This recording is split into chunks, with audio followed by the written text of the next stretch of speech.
Bom, aí tivemos então uma hora de bem ao estilo Miles Davis, entrou, saiu, não falou com ninguém. Né?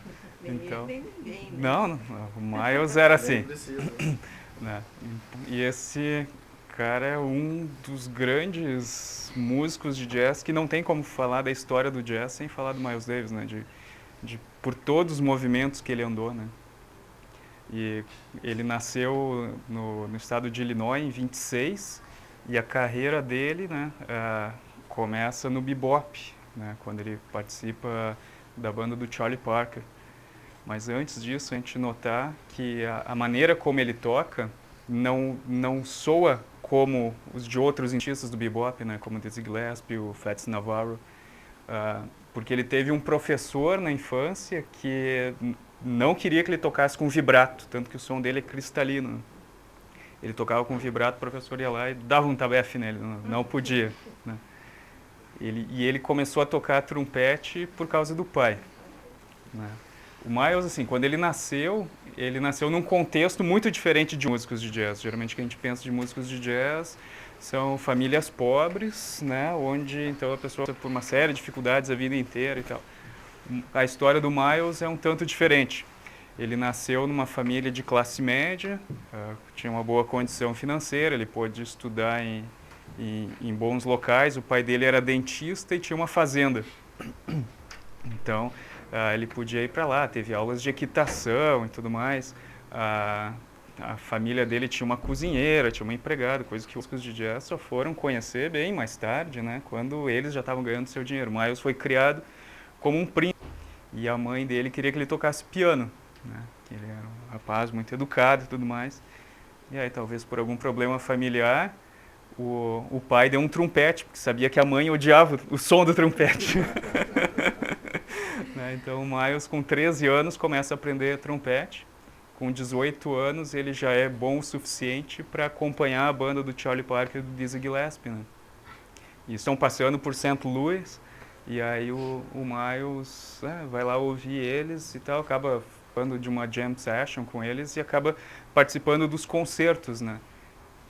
E tocar com o Charlie Parker e Dizzy Gillespie não era fácil, né? Porque os caras eram virtuosos, então não era qualquer músico que conseguia tocar, né? Só que ainda assim o som do Miles não se encaixa muito bem no bebop, né? Porque ele tem esse som cristalino e ele gostava de colocar as notas alongadas, né? Se a gente for reparar, onde poderia se colocar 8, 9 notas, ele coloca duas e elas são longas, assim, para criar um ambiente. Isso muito por influência de um pianista que é muito bom, que não ficou assim tão famoso assim na história, porque, enfim, teve outros muito bons também, e se a gente for falar de todos os grandes músicos de jazz, não termina nunca, né? Que é o Ahmad Jamal, que ele tocava com as notas espaçadas, assim, como o Thelonious Monk, só que o Thelonious era tan, tan, tan, tan, tan, tan, tan, tan, tan, tan, e o Ahmed Jamal eles passava, mas deixava o som percorrendo assim esse espaço, coisa que o Miles gosta e resolve desenvolver esse tipo de som. Em 49, ele conhece o Gil Evans, que é aquele arranjador que a gente viu no primeiro concerto, né? Gil Evans era um compositor, arranjador canadense que morava em Porão, em Nova York, que era dele, deixava aberta a casa, assim. Então qualquer músico de jazz ia lá e podia ir tocar com ele e tal. E assim ele acabou conhecendo e tocando com o Gary Mulligan, John Lewis e outros músicos, mas o grande parceiro dele foi o Miles Davis. Né? E aí eles então compõem algumas obras juntas. Uma das mais importantes é o Birth of the Cool, que foi gravado então em 49, final dos anos 40, mas foi lançado só mais tarde, nos anos 50. E isso algumas pessoas começam a ouvir, começam a pensar, olha, é uma alternativa ao bebop, né? Porque o bebop faz um malabarismo com as notas e nem todo mundo conseguia acompanhar e nem todo mundo gostava também, né, de tocar isso. Né? E aí então se cria o cool jazz. Então começa com essa influência do Miles e do Gil Evans, mas como a obra dele só foi ser lançada mais tarde, alguns músicos que participaram do disco, como Gary Mulligan, por exemplo, começam a desenvolver isso na Califórnia. E aí se desenvolve o cool jazz na Califórnia, com Stan Getz também, Dave Brubeck. E aí começa a vender muito. Né? E o Miles fica ressentido, ele diz, pô, eu que começo o negócio e eles que estão ganhando dinheiro. E o Miles era uma pessoa que guardava muitos ressentimentos. Ele era uma pessoa muito tough, muito áspera, assim, né? Ríspida, porque ele passou por algumas situações na vida, assim como eu disse, quando ele era criança, ele era tratado como um príncipe, né? Ele era um garoto bonito, bem educado, tudo mais. Os outros, para implicar com ele, chamavam ele de um bonitinho, ficava tímido e tal. E ele começou a adotar uma aspereza, sabe, ser agressivo com as pessoas. Então ele se torna agressivo com o mundo, como uma forma de se proteger. Em 49 também ele vai para a França e lá ele vê outro mundo, né? Diferente daquele preconceito racial enorme que tinha nos Estados Unidos naquela época. Ele vai para lá junto com o Charlie Parker, com o Sidney Bechet e outros grandes músicos. E lá ele... Nossa, que mundo é esse, sabe? Eu sou tratado como uma pessoa, como um artista, sou tratado e tal. Ele tem um caso lá com a Juliette Gréco, que é uma cantora francesa e tal. E tá lá no auge, né? Achando que, agora achei meu lugar e tal. Mas volta para os Estados Unidos. E quando ele volta para os Estados Unidos é aquela decepção, né? De ser tratado como negro e, por ser negro, como inferior, né? Por a sociedade extremamente racista. E aí ele volta mais a ser agressivo de novo para tudo que tem em volta dele. Né? E aí ele acaba que, se sentindo deprimido e tal, fora do lugar, ele mergulha nas drogas, começa a usar heroína e tudo mais. Né? E aí ele começa a não ter mais a confiança dos outros músicos. Ele se tornou até cafetão para conseguir sustentar o vício. Começa a vender tudo que podia e tal. Mais ou menos que época era isso? Né? Anos 50, início dos anos 50.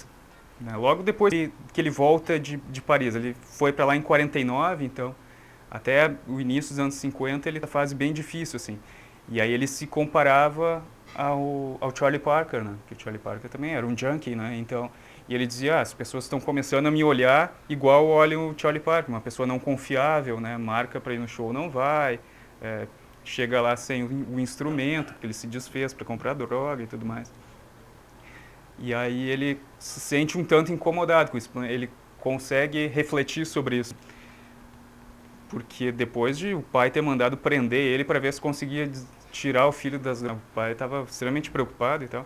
Aí ele briga com o pai e tal, até que aí depois ele vai para a fazenda, né, da família, e ele se tranca na casa e diz, eu só saio daqui ou morto ou livre das drogas, né? E aí lá ele fica sofrendo tudo o que acontece no processo de abstinência, né? Dores nas juntas e tudo mais, fica alucinando. E aí ele, até que uma hora ele sai do quadro livre das drogas, né? E aí ele retoma a carreira, ele diz, agora eu vou voltar para Nova York e vou retomar todo esse tempo que eu perdi. E aí ele começa de novo, né, a tocar com outros grandes músicos e tal, e começa a formar o primeiro grande quinteto dele. A gente já está mais ou menos aí por 1955, então. Aí ele chama Red Garland para o piano, o filho Joe Jones, que foi a vida inteira o baterista preferido do Miles.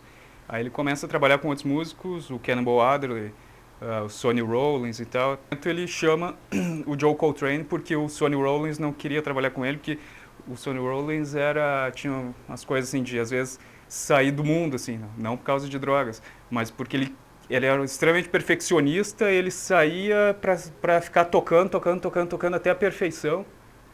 E aí não dava para estar nos concertos e tal com mais. Aí ele chama o Joe Coltrane, ele tocava bastante em bandas de rhythm and blues, né? E era jovem ainda, enfim. E aí ele começa a se formar o primeiro grande quinteto dele. Aí eles gravam alguns álbuns e tal. E isso vai culminar na obra mais importante, né, desse período do Miles, que é o disco o Kind of Blue, que a primeira música que a gente ouviu é a música que abre esse disco. Para esse tinha mudado um pouco a configuração da banda, né? o baterista Cobb não era mais o Philly Joe Jones, porque o Philly Joe Jones tinha sérios problemas com droga também. E como o Miles tinha passado por isso, não queria isso na banda dele, né? Ele chamou um saxofonista alto fantástico, que é o Cannonball Adderley, para tocar com ele. Então tinha 2 saxofonistas, um tenor, que é o Coltrane, e o alto, que era o Cannonball Adderley. Paul Chambers ainda estava no baixo. Para o piano ele chamou um músico bastante identificado com o cool jazz da Califórnia, da costa oeste, que era o Bill Evans. Né? O Bill Evans toca em quase todas as faixas. O Wynton Kelly toca em uma faixa, que é o Freddie Freeloader, que o Wynton Kelly era o pianista da banda mesmo. Né? Mas aí ele chama o Bill Evans e tal, porque ele gostava. Os dois tiveram uma afinidade muito grande. As composições do Kind of Blue são dos dois, apesar de que está acreditado só do Miles, né? É uma coisa que depois eles ficaram meio... gerou um desentendimento assim, entre os dois, porque o Miles colocou que as faixas eram todas dele. Né? E esse disco é hoje o disco de jazz mais vendido de toda a história. Muito influente.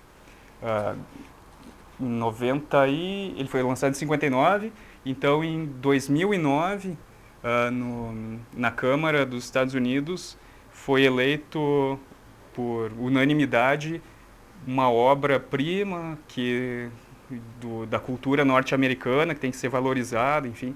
Então está lá guardada como um tesouro nacional americano. Né? E saíram diversas versões desse álbum e tal. E uma coisa curiosa que muita gente não sabe é que quando o disco foi lançado ele não estava bem ajustado às faixas. E aí só depois, na década de 90, é que alguém com um ouvido perfeito ouviu e conseguiu colocar o disco corretamente. Então, quer dizer, gerações e gerações ouviram Kind of Blue, né, meio desafinado, digamos assim. Né? Aí hoje ele já sai no lugar que deveria. Esse disco ele tem uma faixa que é o Flamenco Sketches, que depois vai dar origem a um outro disco do Miles, que essa faixa ele mistura música espanhola com o jazz modal, né, que é isso que ele já estava fazendo nesse disco. E aí ele chama o Gil Evans para reger, né, e fazem as composições, então ele é um disco muito bonito, todo com influência de música espanhola misturada com jazz. E a parceria do Gil Evans, que eles eram grandes amigos, o Miles considerava o Gil Evans o grande amigo dele, ainda vai a 1962, quando eles gravam um disco que se chama Quiet Nights, com músicas brasileiras. Né? Como? Corcovado. Quiet Nights é o título americano para Corcovado. E o Miles, ele era um sujeito que ele absorvia de tudo. E ele tinha uma coisa muito boa, que é saber vir os bons músicos e chamar para a banda dele. Só que esse último disco deles tem uma canção que se chama Song Number 2, esse é o título que sai, que é a faixa que abre, que acho que vocês conhecem. Está lá acreditado como do Miles Davis. Vou colocar um trecho aqui para a gente ouvir, porque tem canções de bossa nova e tal, e aparece essa canção, que para quem não é brasileiro, ou até mesmo não é do nosso estado, talvez pense que essa música seja a composição original do Miles Davis e do Gil Evans. Então, acho que eu vou deixar só um pouquinho mais baixo aqui o som. Acho que vocês vão reconhecer pelos primeiros acordes, pelo menos quem é gaúcho.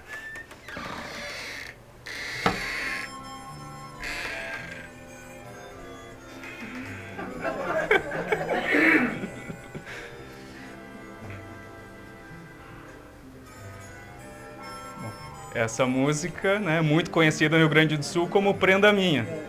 Então aqui está acreditada como Song Number 2, né, composição Miles Davis. As outras canções de bossa nova e tal que tem nesse álbum, pelo menos são com os compositores corretos, né?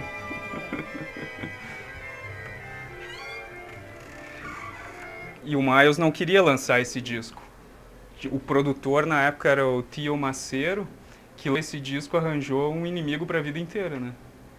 porque o Miles ficou muito bravo com o lançamento desse disco, que ele disse que ele não gostou do resultado final e acaba sendo, infelizmente, a última parceria com o Gil Evans, né? Depois, nos anos 62? de 62 é lançado. Aí depois o quinteto dele já começa a se separar, porque o Coltrane já está em carreira solo, o Cannonball sai também. O Bill Evans nunca foi um integrante do quinteto para apresentações, foi só para gravar o álbum, assim, e tal. E aí depois saem todos, o Paul Chambers, o Jimmy Cobb, e aí ele resolve formar um outro grupo. Mas o que causou essa cisão, essa separação? Tinha uma certa rivalidade entre o Coltrane e o Miles, e o Coltrane... Não, eu digo o Gil Evans, porque o senhor está dizendo que o Gil Evans saiu da... depois o Miles resolve tomar outro caminho, né, e não mais trabalhar com big bands, né, porque quando eles trabalharam juntos, ainda eram com grandes grupos, então tinha trompa, né, tinha tubo e tudo. O sexteto também, né, o Gil Evans. O sexteto. Da apresentação que nós assistimos? Cannonball, com Coltrane. Na apresentação, tu te referes? Que nós assistimos? Não, em geral, quer dizer, tem uma gravação, tem um álbum de sexteto, talvez seja Os Os arranjos eram do Gil Evans. o Miles Ahead. No Miles Ahead, mas são diversos músicos, não é só o sexteto, né? Então ele chama toda uma big band. Né? Mas com o sexteto mesmo, só o sexteto, daí não tinha participação do Gil Evans, né? Nem como arranjador? Não, daí aí era do Miles. E até é curioso, porque o Miles ele não mostrava música para os outros músicos, né? Ele, por exemplo, quando eles gravaram o Kind of Blue, mas também nos outros álbuns, ele chegava lá com umas instruções e dizia, ó, tu vai tocar isso, tu vai tocar isso, tu vai tocar isso. Aí os caras, tá. E aí improvisavam na hora mesmo. Né? Porque ele queria extrair o melhor de todos. E não tinha uma partitura para os outros seguirem. Ele sabia o que ele queria. E se ele achava que não estava bom, ele dizia, corta. Não é assim. E brigava. Que o Miles é conhecido também como o Prince of Darkness, né? O Príncipe das Trevas. Porque ele tinha, por ser uma pessoa tão áspera, tão difícil de conviver, ele tinha uma voz que era muito rouca, assim, porque nos anos 40 ele por uma operação na garganta, e aí ele tinha que ficar vários dias sem falar, e alguém foi lá e ele falar com ele, e ele ficou bravo com o sujeito e começou a gritar, e aí arrebentou, né? Então a voz dele ficou uma coisa assim bem difícil de ouvir, de entender, enfim, né? E aí ele tem toda essa fama de príncipe das trevas e tal, de aos outros, enfim. E para ele rendeu bastante, né? Ele foi no período ativo dele, ele foi o músico de jazz que mais vendeu em toda a história, né, dele, assim, enquanto ele estava vivo, digo, dos anos 60, enfim. Aí depois ele forma o segundo grande grupo, né? Que é o último a entrar foi o Wayne Shorter, que é o saxofonista. Antes ele tentou outros. Só que ele queria muito o Wayne Shorter, mas ele tocava com o Art Blake, até que ele conseguiu chamar. E aí o grupo ele já dá uma mudada de novo. Se vocês ouvirem, ele está indo para o avant-garde, coisa que o Miles não curtia no início. Quando o Coltrane, por exemplo, estava na banda, Coltrane foi um dos que desenvolveu o avant-garde com o quarteto clássico dele. E o Miles dizia que não gostava de tudo. Mas depois, se vocês forem ouvir a seção rítmica ali, tem muita influência de avant-garde, né? E foi também, o grupo teve como principal compositor nessa época o Wayne. A segunda música que a gente ouviu ali, Footprints, é essa, do Wayne Shorter. É curioso, nesse período é que eles começaram a tocar as músicas grudadas uma na outra, assim, né? Sem nem falar com o público, sem sorrir, nem nada. Que era uma característica do Miles. Que ele gostava muito de um boxeador, que era o Sugar Ray Robinson. E aí ele dizia que ele admirava, né? Que o cara tinha todas as mulheres que tal, subia no palco, dava porrada, descia, sem sorrir nem nada. E aí o Miles pensava, eu quero ser que nem esse cara. Né, então ele chegava no palco e dizia, estritamente negócios. Você ia lá, tocava e deu. Então esse grupo dele fez muito sucesso, anos 60 ainda, então. Aí ele resolve que queria mais dinheiro, né? Ele começava a notar assim, o jazz está em decadência, né? 1900, década de 60, Beatles, Rolling Stones, outros grupos surgindo, Led Zeppelin e tal. A música está indo para outros rumos e tal. Quem está ganhando são os músicos de rock. E já tinha alguns outros músicos de jazz fazendo experimentações, né, de jazz com rock e tal. Ele resolve tentar também. E aí, em 69, ele lança um disco que é o Bitches Brew, que é um marco no Jazz Fusion, então mistura jazz com rock. E aí vende muito, muito, muito, muito disco mesmo. Né? E aí ele pensa, acho que tá aí o negócio. Né? Então, os anos 70, ele troca de estilo todo. De jazz acústico, ele vai para jazz eletrônico, então agora já é com baixo elétrico, com sintetizador, piano elétrico, enfim. E aí ele acaba tocando em lugares que músicos de jazz jamais tocaram, né? Em concertos em estádios e tudo mais, que era muito para músicos de rock. E aí tem quem goste. Não é a fase, essa fase do Miles não é a vida, porque eu até gosto de Jazz Fusion. Eu acho que tem bons grupos, o Herbie Hancock, que a gente vai assistir na semana que vem, o Weather Report, a banda do Chick Corea, que tocou com o Miles também, que é o Return to Forever. Agora, a fase do Miles eu não gosto muito, mas enfim, é um gosto pessoal dessa fase elétrica. E ele segue com isso até os anos 80 também, onde então depois ele busca, que na minha opinião é bom, que é o Tutu, em 85, que lembra um pouco a fase modal, mas com os instrumentos elétricos também junto e tal. E por muito tempo perguntaram para ele assim, Miles, por que tu não toca o repertório antigo? E ele dizia que ele nunca olhava para trás, né? Ele sempre olhava para frente. Ele pensava, aquilo lá já passou, então não quero e tal. E aí uma vez a Shirley, a cantora, perguntou para ele, Miles, toca o repertório lá do Kind of Blue, do Miles Ahead. Daí ele disse, isso aí machuca a minha boca. E não queria tocar. Né? Então a gente já está no final dos anos 80 e começa a surgir alguns rumores de que ele teria AIDS, né? O que o empresário dele negou a vida inteira, apesar de que o Miles tomava AZT, né? Então, que é a medicação para essa doença. E aí no último vida dele, em 1991, ele resolve olhar um pouquinho para trás, então. Aí ele é convidado para participar do Festival de Jazz de Montreux, que ele participou inúmeras vezes. E aí nessa apresentação chamam o Quincy Jones para reger a orquestra como se fosse o Gil Evans. Então aí eles tocam o repertório do disco Birth of the Cool nesse registro, em 1991, que é muito bonito. E aí esse acaba sendo o último concerto gravado do Miles Davis, né? Então talvez um dia eu passe aqui também, porque eu tenho é bem interessante. E aí em 91, então, fui em 28 de setembro, ele já quase na data, aí ele teve pneumonia e teve uma parada cardíaca e daí ele acabou vindo a falecer. Né? Mas a influência dele no jazz seguiu, né? Tanto que, como eu disse, não tem como falar do Miles, falar do jazz sem falar do Miles. Né? Porque se a gente for pensar em todos os rumos que o jazz foi tomando, ele teve à frente. Né? Ele gravou alguns dos principais álbuns de bebop, né, com o Charlie Parker. Ele teve à frente do cool jazz, teve à frente do jazz modal e foi o principal nome do fusion. Né? Então, sem o Miles, certamente a música no século XX seria muito diferente. Né? Então, essa é uma explanação que eu queria fazer e deixo aberto para quem quiser comentar, falar mais alguma coisa. Está aberto, fiquem à vontade.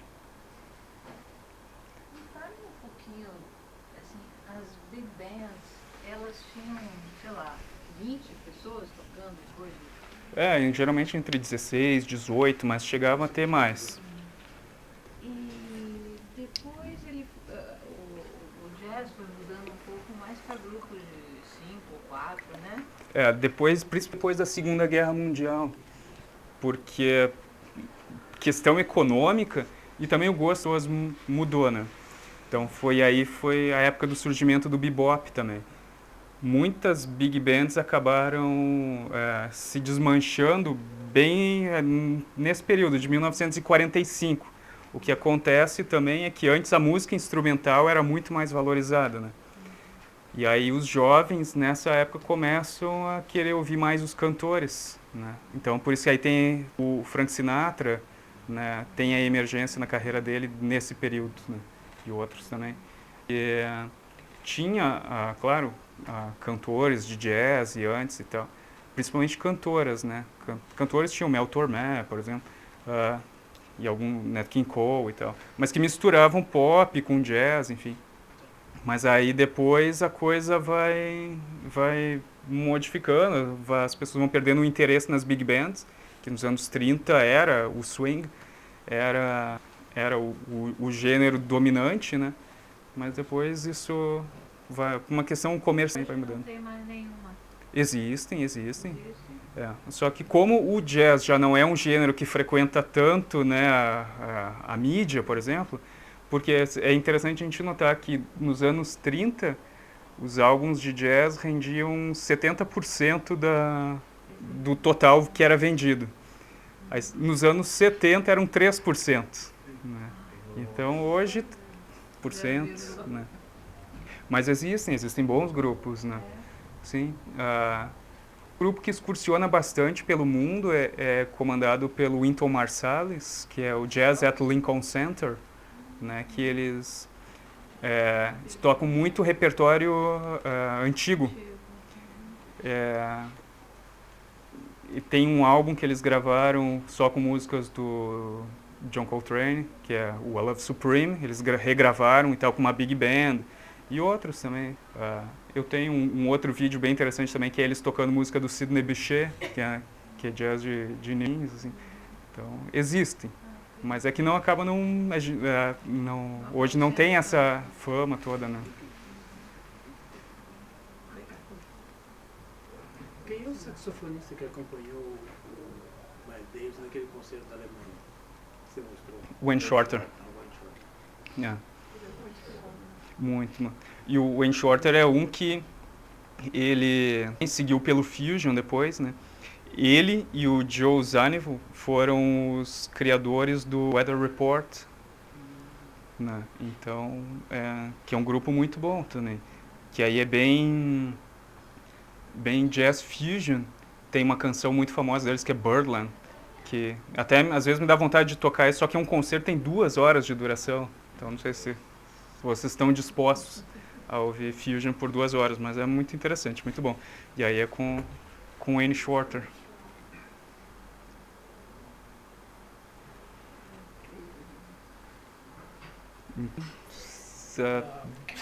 Diga. Interessante notar aqui, talvez 2 ou 3 coisas. O Miles Davis, junto com o Dizzy Gillespie, sem dúvida nenhuma, foi um dos trompetes, né? A gente chama pistão, mais preeminentes do jazz. E é muito interessante verificar que o Miles Davis conseguiu se projetar tanto quanto o Dizzy Gillespie. Comercialmente mais. Não, eu estou falando jazzística, porque ele desistiu, digamos assim, de competir tecnicamente com o Dizzy Gillespie. O Dizzy Gillespie é um sujeito que você não podia vencer tecnicamente. Mas ele conseguiu realmente, e a gente vê com facilidade como ele conseguiu isso, alongando, né, as notas, os tempos, É que o bebop ele exigia muita rapidez e destreza, né? Colocando diversas notas uma em cima da outra, e o Miles simplifica, mas isso não quer dizer que seja ruim, né? Mas alongando ele consegue criar esse som que chama de ambience, né? E o som dele é tão ou mais típico do jazz moderno do que o do Dizzy Gillespie. Também é um monstro. Sim.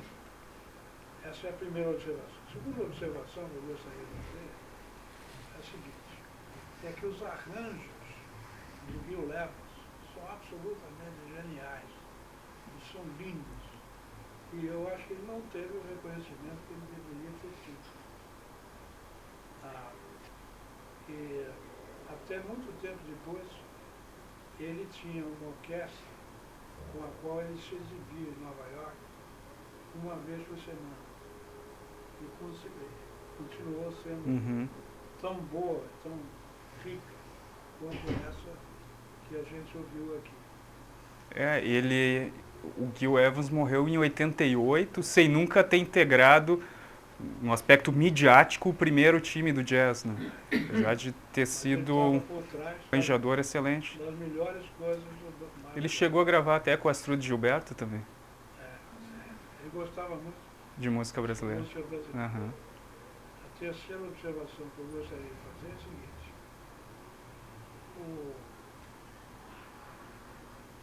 Deixa eu ver se... Bom, uma intermediária, o Miles dele parece muito com Pelé.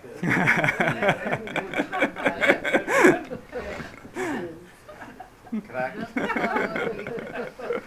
Parece o Pelé. E tinha uma quarta observação que eu gostaria de fazer. Sim, que é o seguinte, a influência do Coltrane é impressionante. Em primeiro lugar, claro, o Wayne Shorter é um grande saxofonista e um grande músico, mas nunca poderia aspirar a chegar às alturas do Coltrane. Eu diria que hoje, no jazz atual, Coltrane influencia 9 entre cada 10 saxofonistas e músicos em geral. Só isso que eu ia dizer, completar, é que se você ouvir com atenção o pianista, o Herbie Hancock, você vai ouvir escalas do Coltrane. Impressionante. Por isso que eu estava dizendo, nesse período o Miles acaba abraçando também o avant-garde, que antes ele disse que não gosto disso, mas porque anos 60, o quarteto do Coltrane já era extremamente influente, né? Você, Pablo, deve conhecer talvez uma gravação do Coltrane que ele faz um som harmônico no saxofone. Mas isso é uma brincadeira. Na verdade, aquelas escalas dele dão a você, se você considera o quadro que elas te dão no tempo, elas te dão uma harmonia também. É por isso que você ouve o Herbie Hancock fazendo Coltrane. Isso aí. A gente vai poder falar bastante do Coltrane no mês que vem, né? Que a gente vai... Antes do Coltrane. No dia 23 de outubro nós vamos assistir então o Herbie Hancock, né? Tocando bem o repertório do álbum, não exclusivamente, são 2 canções na verdade, do álbum Headhunters, que é o álbum mais famoso dele, gravado em 73, o concerto é em 74. Dia 30 de outubro, aí já vou mostrar aqui então, daí assistir então o Coltrane, e aí eu quero mostrar porque tem um que é uma preciosidade que eu digo que quem não puder vir, só lamento.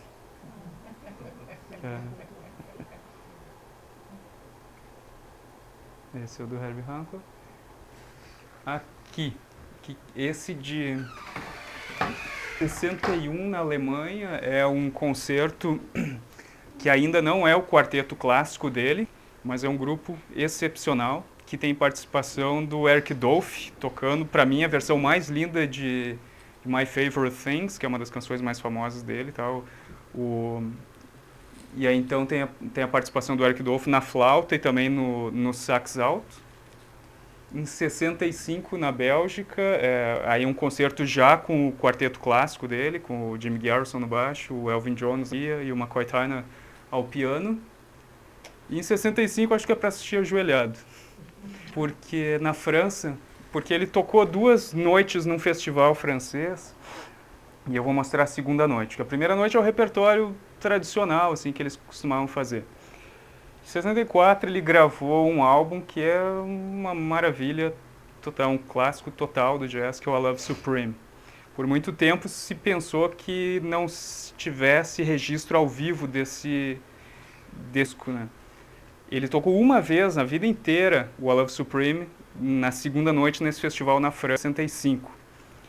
Saiu nos anos 2000 e pouco, eu tenho uma edição especial que tem todo o concerto que eles tocam Love Supreme ao vivo, e há pouquíssimos anos se descobriu imagens desse concerto. Infelizmente não tem ele completo, são 14 minutos, mas é para se assistir assim, ajoelhado, assim, porque...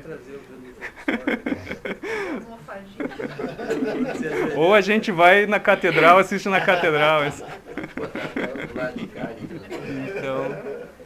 Então é esse concerto que a gente vai assistir. Deixa eu fazer só uma pergunta. Pergunte. No primeiro apresentação que eles estão com a Big Band. Ele muda de instrumento? Sim, ele tem uma faixa que ele toca não sei como é que é o nome em português, mas é Flugelhorn. Eu não sei em português o nome, mas é Flugelhorn, é o nome daquele instrumento. Tem uma tradução para o português? É? Oi? Curiosidade só, bobagem. Diga. Mas os instrumentos de sopro exigem do musicista uma certa reserva de ar, né? Sim. E O Dizzy Gillespie é um que normalmente crescia assim. É na bochecha. O sétimo chegava a ser flácido, né? O ar. Mas Tá. esse cara faz no pescoço, achei uma coisa estranha.